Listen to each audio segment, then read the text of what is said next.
We are on scene tonight with police in Fontana, California, showing the dangers that officers face every day. Before we get to the striking body cam video, a man called 911 saying that someone had just robbed a bank.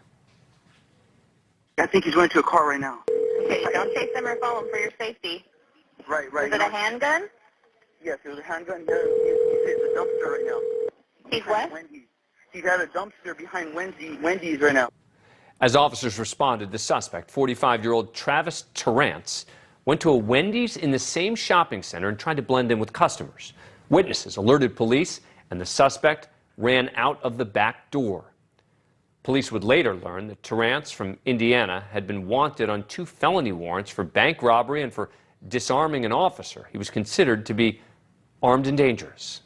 Hey, let me see your hands. Let me see your hands.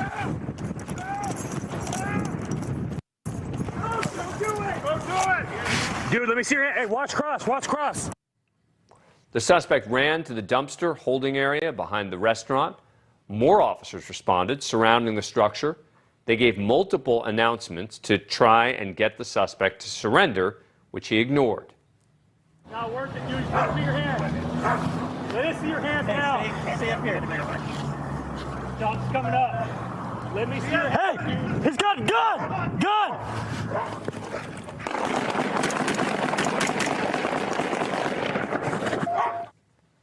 The police department slowed down the video showing the suspect stick his arm from the dumpster area, holding the weapon. He advanced toward officers who opened fire. Suspect's weapon turned out to be a realistic-looking airsoft gun. Terrance died at the scene. No officers or civilians were injured. The incident remains under investigation. Joining me as always is Sean Sticks Larkin, retired Tulsa police lieutenant. All right, Sticks, good to see you. Take me through this. It sounds like, at least at the outset, the suspect wasn't counting on police responding so quickly. Yeah, this suspect, as you mentioned, was wanted for bank robbery. He actually was wanted for 2 separate bank robberies, one that happened, I believe, in November of 2021 and one here in the spring of 2022. And here's the crazy thing. The one back in November, he was arrested, resisted police, tried to take the gun out of one of the officers' holsters, and actually was able to just sign himself out with no bail, without posting bail, and promised to appear in court. Go on to say he ends up doing another bank robbery, and then this one here. But, you know, when the officers are responding to this, they had great witness information from a customer that actually sees the guy run out of the bank holding a gun that directs him over to the Wendy's.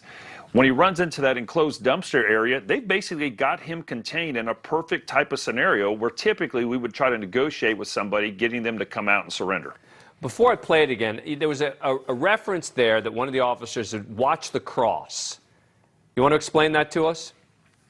Yeah, they're talking about the crossfire. You know, numerous officers had converged in the area. There's actually another officer walking with a canine that would be a potential tool to use should the guy not come out of the dumpster area. And just in the event they're going to have shots fired, which they did, they want to make sure they're not shooting at one another. So anytime an officer's in one of these situations, we're aware of the other officers that have responded as well as citizens that are nearby.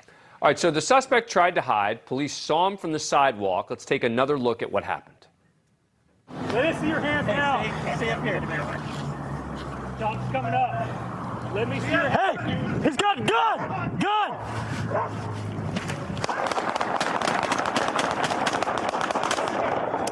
So the suspect runs towards officers who open fire. The suspect's weapon turns out to be an airsoft gun, but no way the officers could have known that in the moment. Yeah, exactly. You know, obviously we're unable to talk with the suspect. He's unable to be interviewed about what his decision was or what his thought process was. He knows he has an airsoft gun. The fact that he's going to charge towards officers after committing a bank robbery, he knows what the result, you know, is going to be from these officers. Previously been to prison, wanted for several armed robberies. I'm just going to make a guess. He didn't want to go back to prison, and this is how he chose to go out. But police didn't know it at the time, right? That the suspects also wanted up for the bank robbery in Indiana, et cetera? Yeah, that's correct. The time that the officers are responding to this, all they know is that an armed bank robbery has happened. They know that this is the suspect. They believe he has a real firearm with him, and that's what they see pointed at them. they are, justified, there to use deadly force to stop what they perceive as a direct threat at them. This happens in a busy shopping center. We saw cars in the parking lot, etc. Guy tries to hide among fast food customers, and that really adds to the potential danger here. Yeah, clearly. As I mentioned before, this guy's done 2 other bank robberies. This is his 3rd. He's not a rookie at this. And again, it goes back to that witness that saw this guy come out and direct him right to where the officers were. With a quick response, they were able to prevent him from getting away. And luckily, no citizens were injured at all. And we talked about this before, right? About how important tips are from the public. If you're a police officer, it is critical. Yeah, absolutely. I mean, we need that help. That's something we need. Very thankful for people like that. Sean, thanks very much. Appreciate it. That does it for us tonight. Thank you for watching. Click the red subscribe button below so you can get more of NewsNation's fact-driven, unbiased coverage.